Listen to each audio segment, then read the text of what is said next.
نحمده ونصلي على رسوله الكريم اما بعد فاعوذ باللہ من الشیطان الرجیم بسم اللہ الرحمن الرحیم۔ حضرت ابو ہریرہ رضی اللہ تعالیٰ عنہ کا حدیث کو حفظ کرنا۔ معزز سامعین کرام، آج کی ویڈیو میں جو واقعہ میں آپ لوگوں کے سامنے بیان کرنے جا رہا ہوں، اسے سننے اور دیکھنے میں دنیا اور آخرت کی کامیابی ہے۔ حضرت ابو ہریرہ رضی اللہ تعالیٰ عنہ نہایت مشہور اور جلیل القدر صحابی ہے، اور اتنی کثرت سے حدیثیں ان سے نقل ہے کہ کسی دوسرے صحابی سے اتنی زیادہ نقل کی ہوئی موجود نہیں۔ اس پر لوگوں کو تعجب ہوتا تھا کہ 7 ہجری میں مسلمان ہو کر تشریف لائے اور 11 ہجری میں حضور اقدس صلی اللہ علیہ وسلم کا وصال ہو گیا۔ اتنی قلیل مدت میں، جو تقریباً 4 برس ہوتی ہے، اتنی زیادہ حدیثیں کیسے یاد ہوئی؟ خود حضرت ابو ہریرہ رضی اللہ تعالیٰ عنہ اس کی وجہ بتاتے ہیں، فرماتے ہیں کہ لوگ کہتے ہیں کہ ابو ہریرہ رضی اللہ تعالیٰ عنہ بہت روایتیں نقل کرتے ہیں۔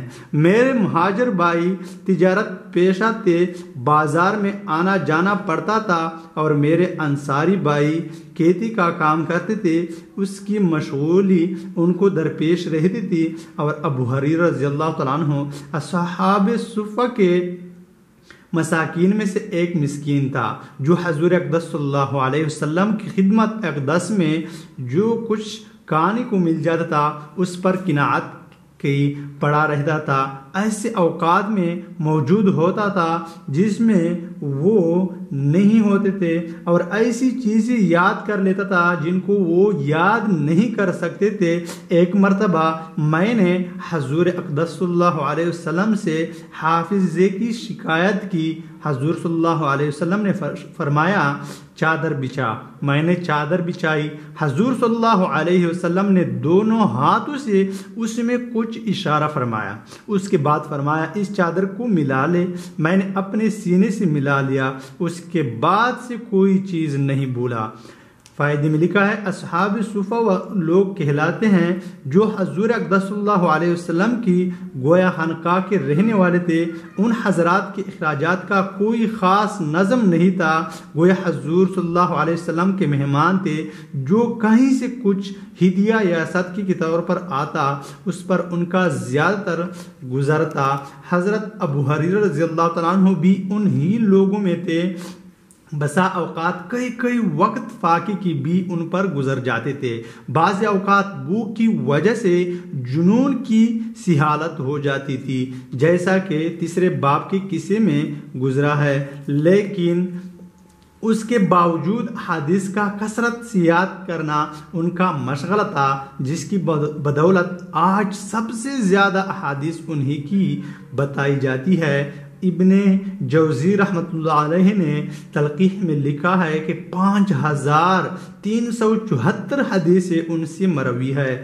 ایک مرتبہ حضرت ابو ہریرہ رضی اللہ تعالیٰ عنہ نے جنازے کے متعلق ایک حدیث بیان کی کہ حضور اقدس صلی اللہ علیہ وسلم کا ارشاد ہے، جو شخص جنازہ کی نماز پڑھ کر واپس آ جائے اس کو 1 قرات ثواب ملتا ہے، اور جو دفن تک ہے، جو شخص جنازہ کی شریک ہے، اس کو 2 قرات ثواب ملتا ہے، اور 1 قرات کی مقدار احد کے پہاڑ سے 20 زیادہ ہے۔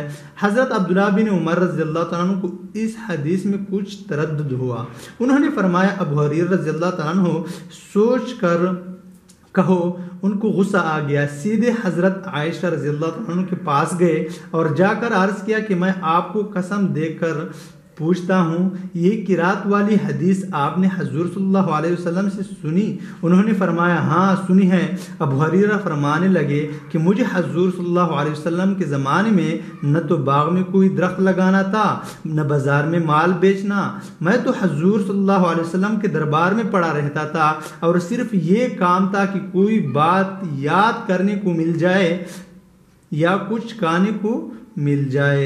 حضرت عبداللہ بن عمر رضی اللہ تعالیٰ نے فرمایا بے شک تم ہم لوگوں سے زیادہ حاضر باش تھے اور حدیث کو زیادہ جاننے والے۔ اس کے ساتھ ہی ابو ہریرہ رضی اللہ تعالیٰ عنہ کہتے ہیں کہ میں 12,000 مرتبہ روزانہ استغفار پڑھتا ہوں، اور ایک تاگا ان کے پاس تھا جس میں 1,000 گرل لگی ہوئی تھی۔ رات کو اس وقت تک نہیں سوتے جب تک اس کو سبحان اللہ کے ساتھ پورا نہیں کر لیتے۔ وآخر دعوانا الحمدللہ رب العالمین۔